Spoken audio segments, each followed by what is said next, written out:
नमस्कार दोस्तों। ठंड का प्रकोप धीरे धीरे बढ़ रहा है और पाला जो है पड़ना प्रारंभ हो चुका है।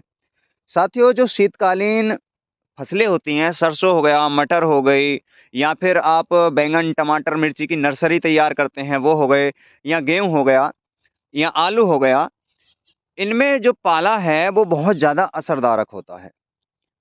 नॉर्मल पानी का जो आयतन होता है वो बर्फ के मुकाबले 9% तक कम होता है। यानी बर्फ का आयतन पानी के मुकाबले 9% तक अधिक होता है। जैसे ही टेम्परेचर लो होता है और पाला पड़ता है, जो भी पानी है पौधे के अंदर, कोशिका झिल्ली के अंदर या पत्तियों के अंदर जो होता है, वो बर्फ का रूप लेना प्रारंभ कर देता है और ऐसे में शिकायत ये होती है कि पौधे की कोशिका झिल्ली फटने लग जाती है।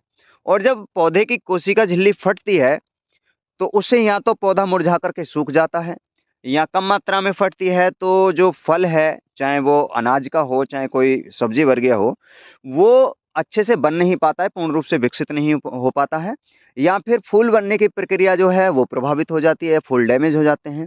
उसका सीधा असर हमारे उत्पादन पर पड़ता है और उत्पादन पर इतना असर होता है कि पाले की अगर शिकायत ज़्यादा हो जाए, तो दोस्तों ये कई बार 50% तक भी कम हो जाता है। तो ऐसे में हमारे किसान भाइयों को बहुत ज़्यादा घाटा हो सकता है। और यदि आप ऐसे किसान हैं जो सरसों की खेती कर रहे हों या कोई सब्जी वाली खेती कर रहे हों, मटर हो, टमाटर नर्सरी हो, या फिर किसी व अन्य चीज़ की नर्सरी हो, तो आपको अपनी नर्सरी अथवा फसल को पाले से सुरक्षित रखना बहुत ही बड़ा काम होता है।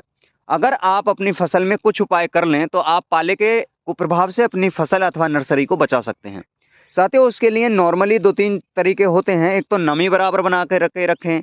नर्सरी है तो उसे पुआल वगैरह से ढक दें या फिर पॉलीथीन से ढक दें।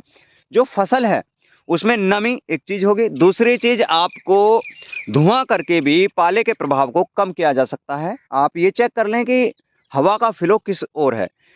जिस ओर हवा का फ्लो हो, उसी दिशा में आपको धुआँ करना होता है, जिससे वहाँ का जो आसपास का टेम्परेचर है वो हाई रहे और जो पाला है वो जमे ना, और आपकी फसल को सुरक्षित किया जा सके। तीसरा जो उपाय है वो है सल्फर के माध्यम से। लिक्विड सल्फर आधे से 2 ml प्रति लीटर की दर से यदि आप अपनी फसल पर छिड़काव कर देते हैं, तो वो पाले से आपकी फसल को 15 दिन के लिए प्रोटेक्ट कर देगी। तो आप सल्फर का प्रयोग कर सकते हैं। धुआँ करेंगे तो उसमें वातावरण के लिए थोड़ी हानि है, इसलिए वो तरीका थोड़ा सेफ नहीं है। पहला जो तरीका बताया था नमी, तो नमी का तो आपको बहुत ही अच्छे से ध्यान रखना है, बराबर नमी आपके खेत के अंदर बना के रखनी है। सबसे सिक्योर जो है वो तरीका है गंधक का स्प्रे, यानी सल्फर का स्प्रे, या सल्फर आप जड़ से भी दे सकते हैं और सरसों में तो ऑलरेडी देते ही हैं।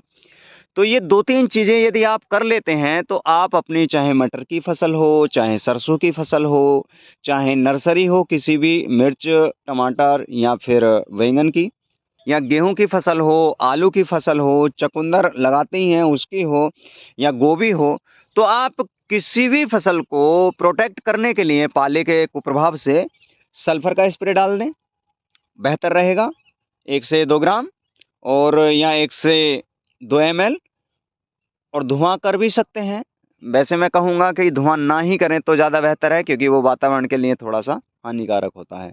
नमी बराबर बना कर के रखें। तो दोस्तों, ये 3 तरीके मैंने आपको बताए हैं। आपको जो अच्छा लगे वो करें।